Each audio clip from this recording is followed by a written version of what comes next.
I know, guys. I'm a month and a half late to this movie. This movie came out, obviously, during that time, a month and a half ago on Netflix. And this is obviously The Trial of the Chicago 7, which was one of my most anticipated movies of 2020. So, why did I wait so long? Honest to God, streaming movies, it's difficult to keep up with. There's so many different streaming platforms, and I know this sounds like excuses, but I'm saying this because it's the honest truth. This was a movie I obviously wanted to see day one. I'm a huge Aaron Sorkin fan. I saw his TV show, The Newsroom. Love Moneyball. Love The Social Network. Love Molly's Game. I think he's a very talented writer, and I'm glad that he is even directing now. I love the cast: Mark Rylance. You obviously have Sacha Baron Cohen, Michael Keaton, Eddie Raymond, a slew of others. Again, this was a movie that was tailor made for me. Not only for those two instances, but also it's a courtroom movie, and courtroom dramas happen to be one of my favorite genres. So this is something that, again, I felt like was made for me, and I think the subject matter also is something that was intriguing to say the least. So all that exposition aside, after seeing it, I was kind of disappointed in the fact that I thought this movie was just okay. This is a movie that I know a lot of people are saying it's great and all, but again, I just thought it was okay.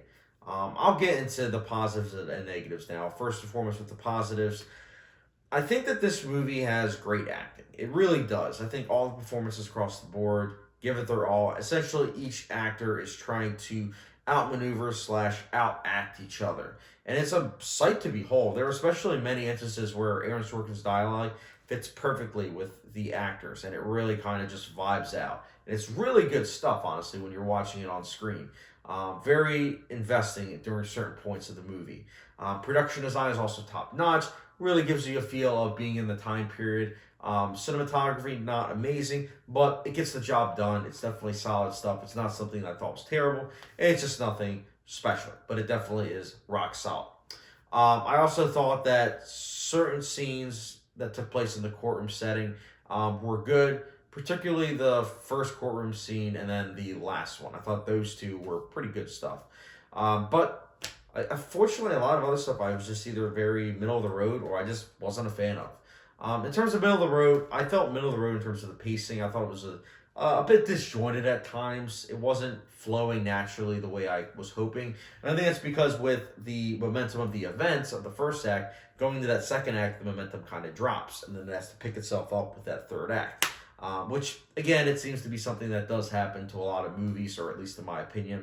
I also thought that the story is something that really garners anger for a lot of individuals, including myself, honestly. Like, when you hear the actual story with what these seven defendants had to go through, it's really something where it's like, wow, I can't believe that happened, especially since even today, that's something that probably, unfortunately, would also happen. Obviously, with the parallels of showing that not much has really changed. But I feel like, unfortunately, Sorkin plays this movie very safe, to the point of where I was scratching my head. I was like, okay, so this writer is someone that obviously has made a lot of movies that kind of push the envelope in terms of like writing and really making you think. Like, Social Network is the first movie that comes to mind in terms of Sorkin, a movie where it literally tears down the creator of Facebook, peels him apart essentially, and has it where you just see everything about him, and you see him as someone that you get where he's coming from, but at the same time you also see his flaws. And I think that's important, where you see the flaws and negatives, I mean the flaws and the positives of someone. And I just felt like that with this movie, it didn't really do that. It really kind of showed one side as being like not flawless, but the good guys, and then you see, obviously the bad guys at the system and whatnot, and it's like, okay, it's a shame because, again, I just felt like there wasn't any middle ground or anything really to chew on. I didn't feel like a fly on the wall watching all this. I didn't feel like I was thinking about these ideas and really trying to chew on them. I felt like I was just being told what I should think. And I feel like with cinema, a lot of times that can happen. And sometimes I'm like, okay, that's fine. And even though, again, to some extent, I agree with what the director and writer is trying to get across, I just think that the way it went across just felt to me a bit pandering. And I didn't really want to say this expression, but it's what it felt like to me personally. This movie felt like liberal patriotism, and the reason why I'm saying this is because I always criticize boomer patriotism. Absolutely criticize. I mean, Forrest Gump, for crying out loud, that's one of the first movies that comes to mind. I really criticize that movie because of that. It just feels like a boomer's wet dream. This movie feels like a liberal's wet dream. And I think that as someone that obviously interprets liberalism as being open minded, I consider myself open minded, but I think that's why when you have a movie that is liberal patriotism, it's not really giving you that room to be open minded. It's saying this is how it is, and like this is something that needs to get fixed. But I just really didn't feel like it gave much insight, unfortunately.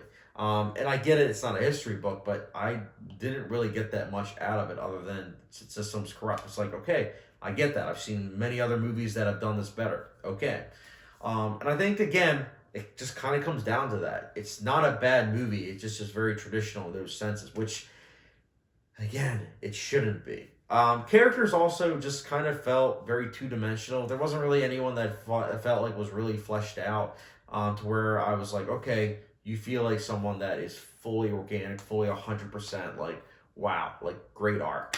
Nobody really liked that. And again, I know it's an ensemble cast and that can happen sometimes, but I just really felt it was very two dimensional in those regards.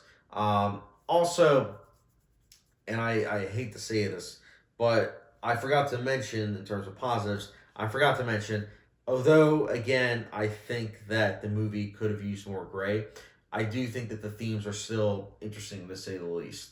Trial of Chicago 7, it's by no means a bad movie.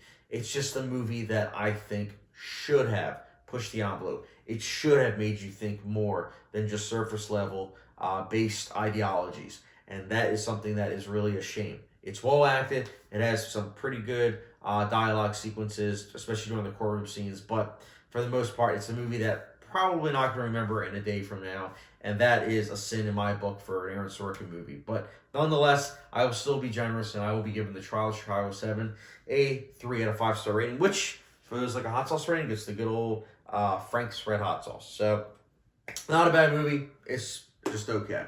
So, guys, what did you think about it? Let me know your thoughts in the comment section down below. Very curious to hear how you guys like this movie. Again, I know I'm the minority with this movie. A lot of critics and audiences love it, including a lot of close friends of mine. So definitely know that I'm in the minority, but very curious to hear your guys' thoughts. If you need me to fully expand on some of the things I said, such as liberal patriotism and just like being even-handed, as well as just, obviously what I thought was conventional and everything, let me know in the comment section down below. And as always, thank you very much for watching. The subscription, notification bell, and I'll catch you guys later.